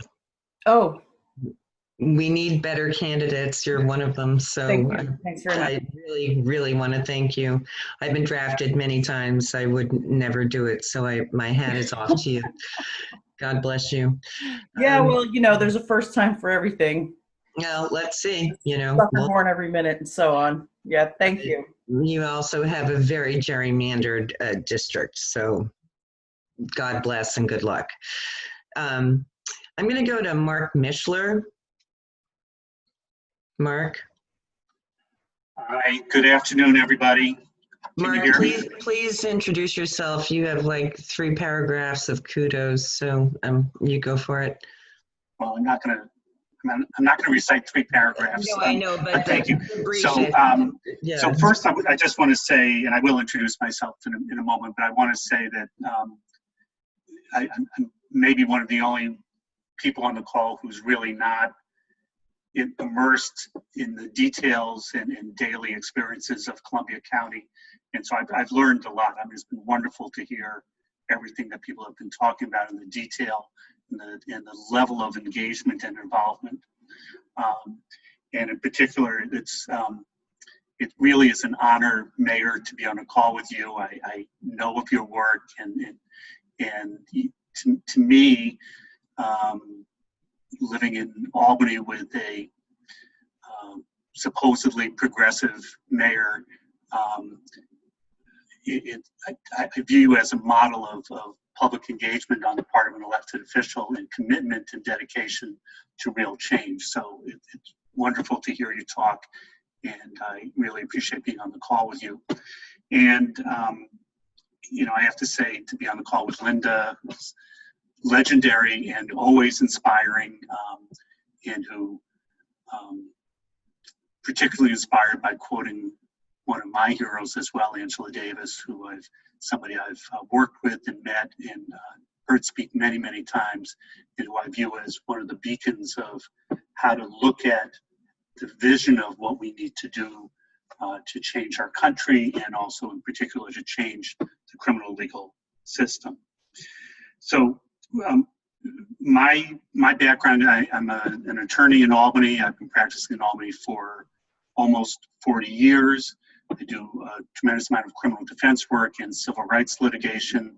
I've handled many police misconduct cases over the years against the city of Albany, as well as other municipalities and the state of New York as well.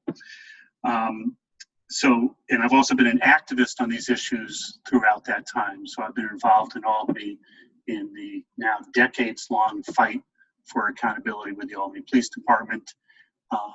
And this is as well as with the sort of local and statewide and national struggle to end mass incarceration. So, and one other thing about my background, and I have a caveat, which is I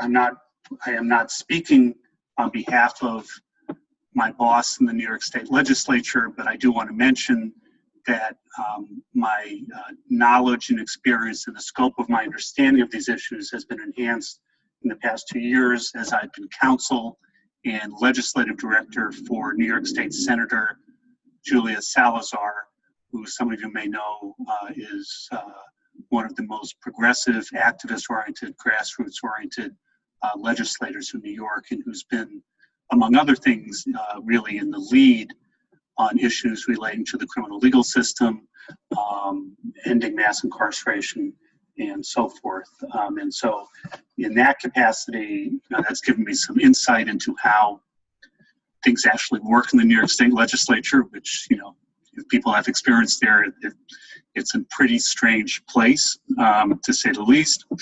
But it also gives me some insight into what can be achieved, because there have been some wonderful accomplishments in the past year and a half, including the initial bail reform and discovery reform, which Linda mentioned.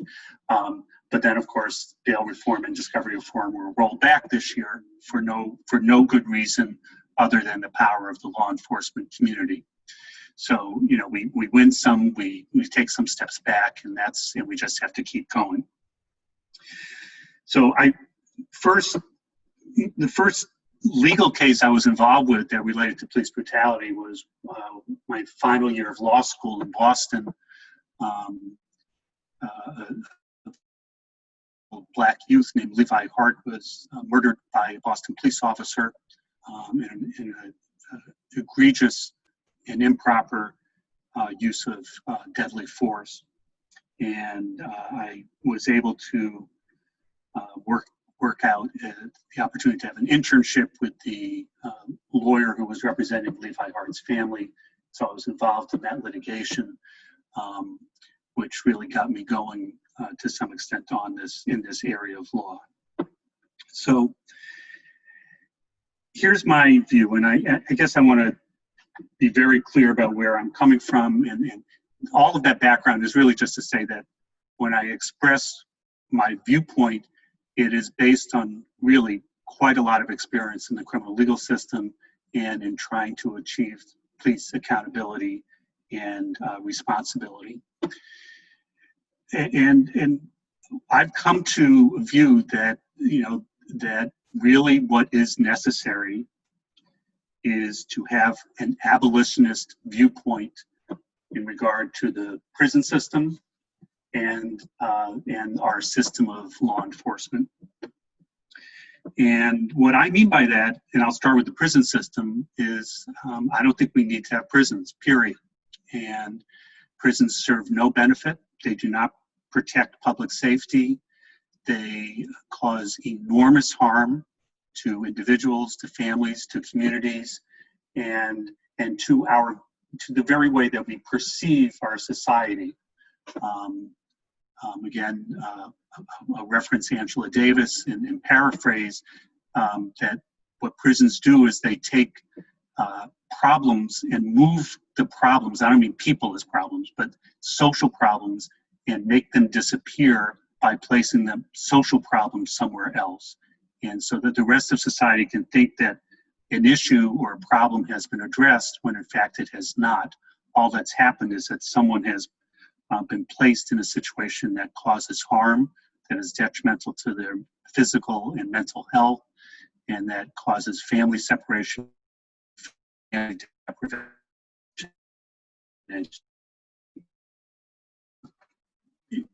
There is no use for prisons, in my opinion.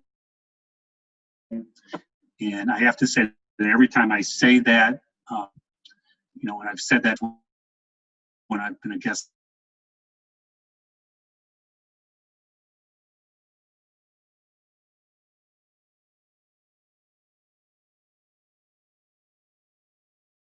then in 2015, 50 years later, we're up to 2 million.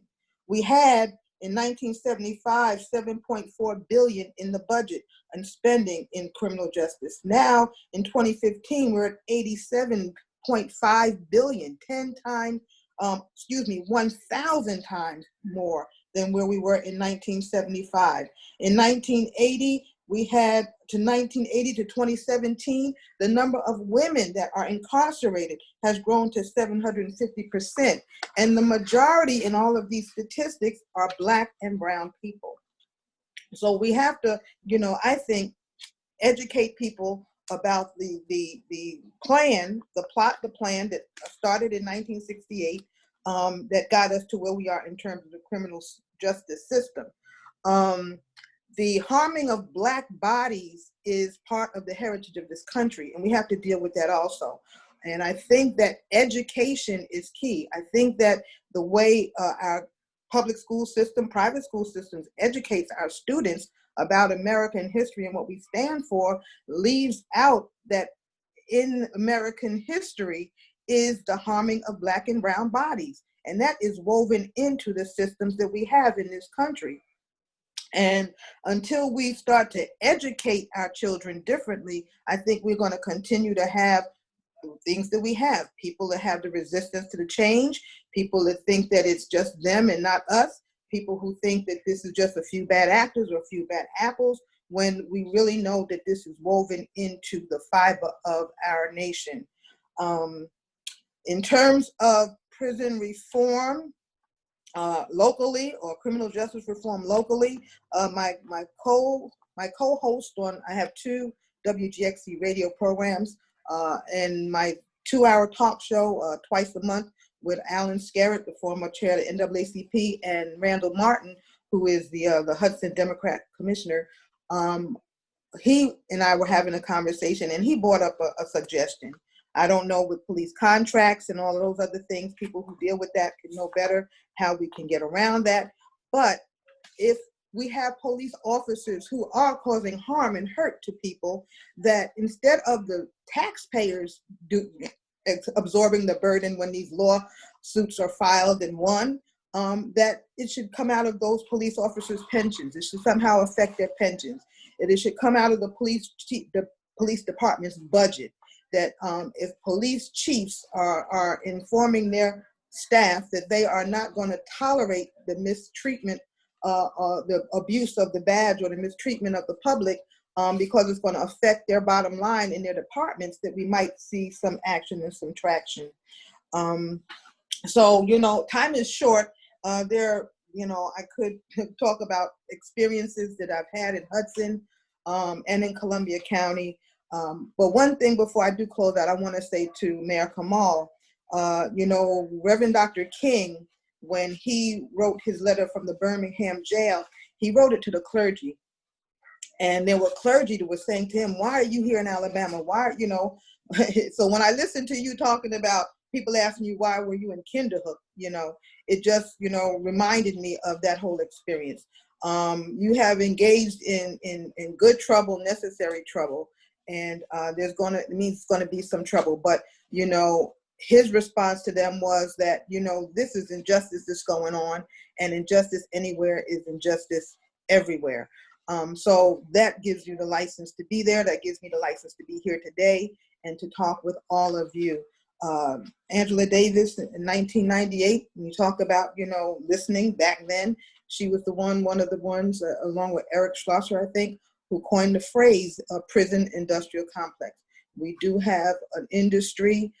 It starts even with the foster care programs, with the group homes, with the residential centers, with the treatment centers. All of these things condition our children to be part of the prison industrial complex. We need to look at that. Some of the things that Billy Hughes spoke about also are feeders into the out-of-home placement industry, a multi-billion-dollar industry that has nobody's radar. But when we're talking about reforms, we need to be talking about that as well. So thank you for inviting me, and I had to do my Evelyn speed reading, speaking, that I could get in a few things and not take too much more of the time. But I appreciate what you're doing, Gianni, and everybody here, and thank you.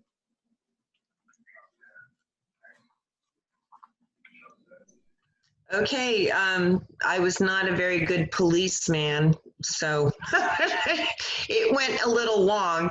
Comments were supposed to be 5 minutes, and I let everybody know that. But anyway, it was just so interesting and brilliant, and I just appreciate everybody so much. I'm going to open it up for, we're able to go longer, and I appreciate everybody's time. I'm going to open it up for questions and answers. I mean, I personally have several hundred questions. But please unmute yourself if you want to speak, and if you have a specific person that you would like to speak to, please identify that person. Teresa? Yes, hi. I was listening with interest to Mark Mishler's talk, and I did do a little reading myself about if the origins of defund the police go back to. Hold on, Teresa. Teresa, introduce yourself, because you have a Oh, I'm sorry. Teresa Berensfeld. I live in Chatham, and I'm pretty active. Very active in all the campaigns. I'm actually vice president now of the Chatham Dems. I don't know what else to say about myself. Well, you're also very knowledgeable on all medical issues and stuff like that. I'm knowledgeable about healthcare policy. I'm not an expert, but I'm a informed, amateur maybe. So I've been pretty active in local and national politics, working hard to get we do have some really great local legislative campaigns going for our state assembly and state senate here. And my question was for Mark, because I had been like looking up and, reading into a little bit of the background about abolish the prisons, which is like, if we think that defund the police is a hard sell to like regular folks, like abolish the prisons is really like, whoa. And, but I get it, just from my, sort of scratching the surface. But I guess I wanted to kind of ask you to explore a little bit, what is some of the transitional sort of steps to take to do that? I know like decriminalizing marijuana is a big one, decriminalizing. So what do you think, sort of in more general terms, is a way to get to that sort of ideal model? Thank you. It's a great question. Clearly this is a longer term process that will require lots of different steps. So one step is to, ensure as quickly as possible that healthcare is truly available to everybody, that mental health care is truly available and accessible to everybody, that that children, and I was really struck by what Billy Hughes was talking about in terms of the child protective system and how terrible that is and how permeated by racism and classism that is, and the harm that causes. So how do we help families do better? How do we help children who've been traumatized, and have had adverse, people are probably familiar with the concept of adverse childhood experiences, ACEs, and the long-term impacts on mental and physical health and well-being that childhood trauma has. So we need to have structures and opportunities and resources in place to deal with all of those things, education, job training, and so forth. But we can take, and that needs to happen, yesterday, all of that. But we can also take steps, and every judge, every district attorney can do things immediately that will significantly reduce our incarcerated population. So not solve the problem, but begin to transform. For instance, and as a criminal defense lawyer, I can't tell you how many times, a DA has said, well, this is what, here's the plea bargain proposal. And, and often, people don't like plea bargain, but the truth is often people take plea bargains because the risk of not taking the plea bargain is much worse. So, I don't like the process, but, it's often what's best for my client to work something out. But, there are DAs, for instance, in Philadelphia, Larry Krasner, or in San Francisco, Jason Boudin, and so forth, who have proactively put forth positions and policies that, and this is, I'm paraphrasing, so these aren't necessarily exactly their policies, but essentially saying every single case, to the assistant DAs, in every single case, before you think about a sentence of incarceration, you have to come up with alternatives. And if you believe that incarceration is required, you have to be able to justify why in that particular case incarceration is required and why the length of incarceration that you're proposing is required. And in Philadelphia, Larry Krasner also implemented as part of the rule, and you have to, on the record in court, describe how much it's going to cost to incarcerate this person for the length of time that you are proposing to incarcerate them. Now, that's one way of doing it. I mean, I had a DA yesterday, an assistant DA yesterday, say to me, a difficult case, a person with lots of mental health and health problems. I'm trying to bargain them down, not very successfully, unfortunately. And at some point, this assistant DA said to me, I understand what you're saying, but like, what's in it for me? And I said, well, what's in it for you is doing the right thing for this person who did something where, there's going to be accountability one way or the other, but let's do accountability for this person for what they did wrong in a way that's not predictably going to cause more harm to this person with health and mental health issues. But even that, like, why would you even think in those terms? What's in it for me in not incarcerating somebody? What a bizarre question. DAs can immediately, any elected DA can say, starting tomorrow, in any case, whatever you think the offer should be based on what the rule was yesterday and the way we did things yesterday, cut that in half. And just have that be your starting point. If yesterday you would have proposed 5 years, then today propose 2.5 years. I mean, it's not a major solution, but these sentences are ridiculous, and they just keep being imposed, and every DA in the state just keeps churning out people into the prison system, and mostly Black people and Black and brown people, mostly young Black men, although, as was mentioned, the fastest growing population in our prisons is women. So, but there's no need for it. So that would be one immediate step that can be taken.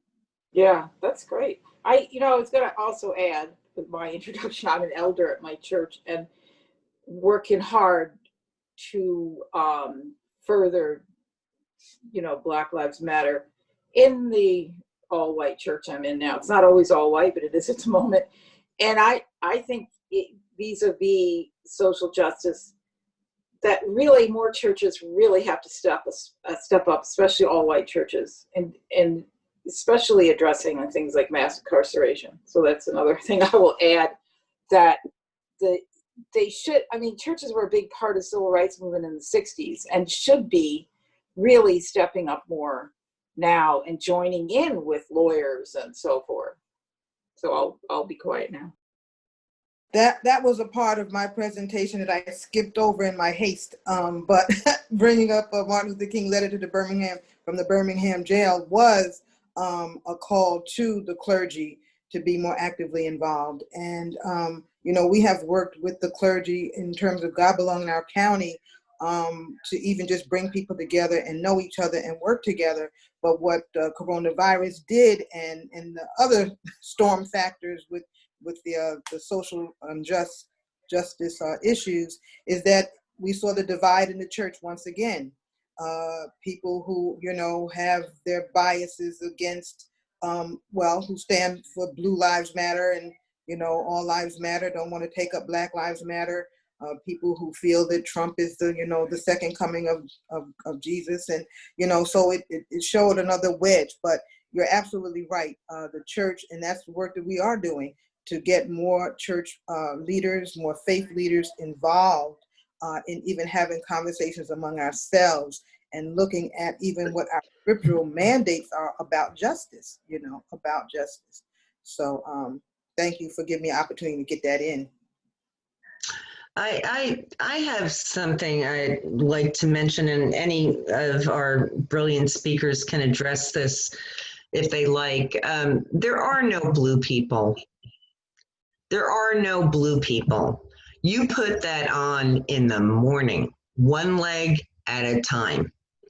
So I find that incredibly offensive, given especially what has happened this summer for 400 years, but this summer in particular, that back the blue and Blue Lives Matter. There are no blue lives. You put on a blue uniform.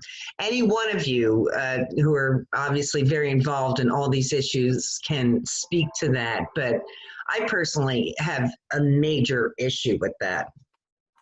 That's exactly right, Johnny. I hate the saying, and when I see people post it, because they're trying to draw a distinction between Blue Lives Matter and Black Lives Matter, and one is a job and one is a population. So it's a total ridiculous to actually compare. One is a uniform, and right. When you look at it, blue lives is really the job, right? When you say the thin blue line, it's cohesive. All your police officers are going to all stick together, and they're going to all adhere to "I have your back," as one person mentioned. Black lives is, you have a lot of people looking at us regardless of the pigment of our skin. Even if it has a little bit of tan, you're Black. and all the negative connotations go along with that in certain circles.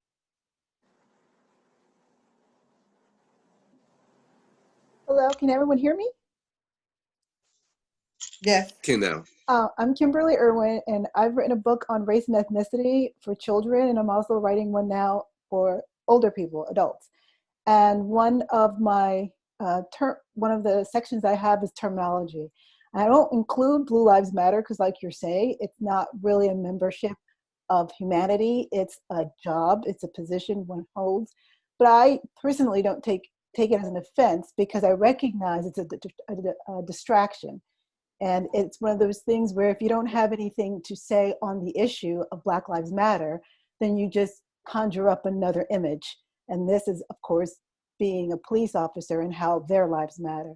So I think in my book, when I talk about right actions and how you can forward in your allyship and what you can do with it, is recognize exactly as you have what it is when people make a statement like that and how then you can converse on the matter. My master's degree is in intercultural communication, and I understand the word offensive, but I think if we took away the impetus that one has to use terms like that could make us offensive, and then we can be on the offense, as in to really share. Like, I understand what you're saying about that term, and then speak of it as you have. So I don't take offense. It really informs me of what's in the mind of others people and how they're using terms to forward their goals in a way that obviously detracts from the real issue at hand, and that's Black Lives Matter. Well, I would like to, Kimberly, especially with you, I would like to follow up. And, so with these national protests, I mean, unprecedented, unprecedented. Even in the 1960s didn't have numbers like this. Why? What is the PR value of grabbing a Black male adult by the back of the t-shirt and shooting him 7 times in the back? I believe the kid was 24 years old, the police officer that did it. So what's happening? And I find this very, very, very disturbing. And I think this needs to be an issue because we're going into the election, which I'm also very concerned about.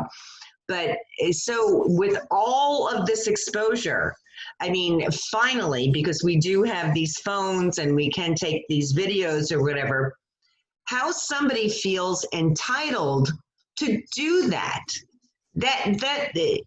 it's a uniform. It's a group of people that wear a uniform. There are no blue people. Yeah, and also, the impact that it's having whenever you have something that's seen as a counter protest, like it's a counter to Black Lives Matter. So basically it's teaching the next generation and showing them that police are against Black and brown people. I was having a conversation with my daughter and her friend over the weekend, and they were telling me how they had plans to all throw out their DARE t-shirts. And I was like, why are you guys throwing out your DARE t-shirts? And they were like, because it has the Blue Lives Matter flag on the DARE t-shirt. And I was just it gave me this epiphany, wow, they're looking at this and they're seeing now that, it's just a bad omen where police people are saying Blue Lives Matter, and our young people are hearing this, and they're automatically, seeing that people are against them just because the color of their skin. And that's a scary thing for police and others to be portraying. I didn't know there was a flag, so that's interesting. Yeah, it's an all Black flag with a blue line through it. Well, instead of becoming more reasonable and more negotiable, I'm a realtor, everything is negotiable, okay? It's totally true. And instead of that, they seem to be tripling quadrupling, I don't know what, down on the aggression and the abuse and the use of, tear gas and cluster bombs and rubber coated bullets. I mean, like, how is that helping them in any way? Johnny,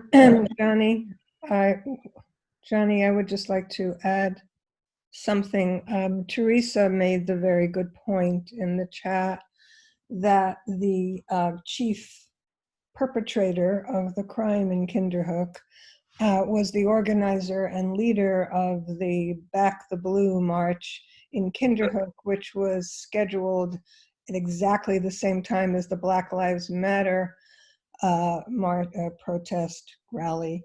And if you saw the Lance Wheeler video, which was posted on Imby and other places, and you see him giving the finger to the Black Lives protesters and yelling and screaming and wearing, I forget what the t-shirt is, but it's, I said earlier that that case isn't about race, but here we have that. And this happened before the attack, and it happened in June, and the attack was July 4th, 5th.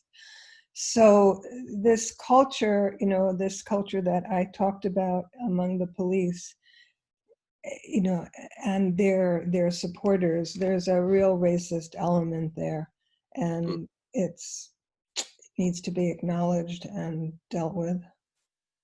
So one of the things that we didn't mention in this discussion, outside of the unions, which is going to be a difficult negotiations with changing policies within law enforcement, is also the fact that police officers have a certain level of immunity already.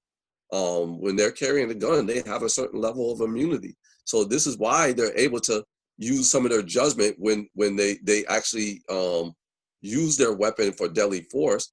They know that the probability of them getting union support, the thin blue line, and that immunity law gives them a great deal of protection from prosecution. It just, Billy, I mean, I wanted Peter to speak to this, Peter Volkman to speak to this directly.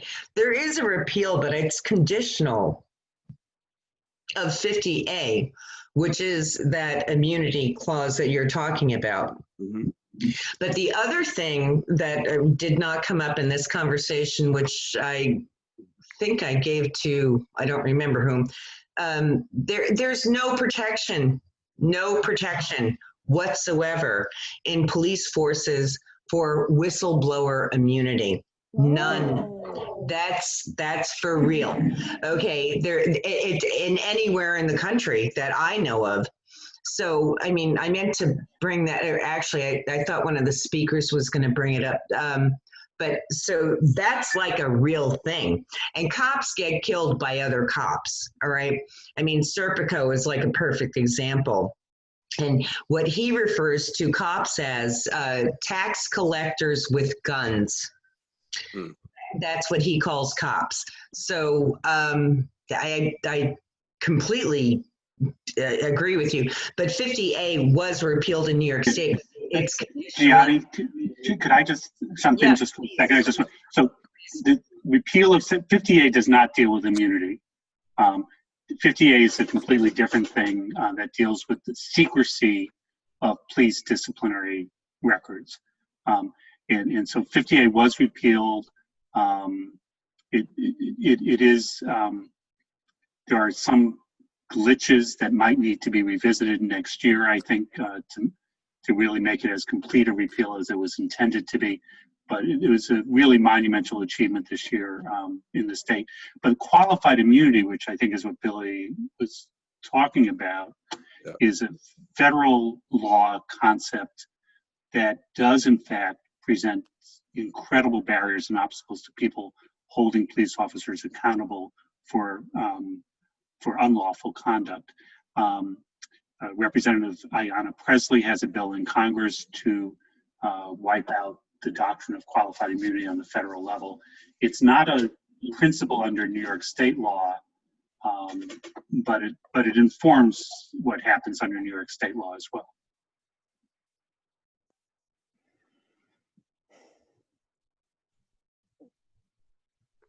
Did anyone else have a question?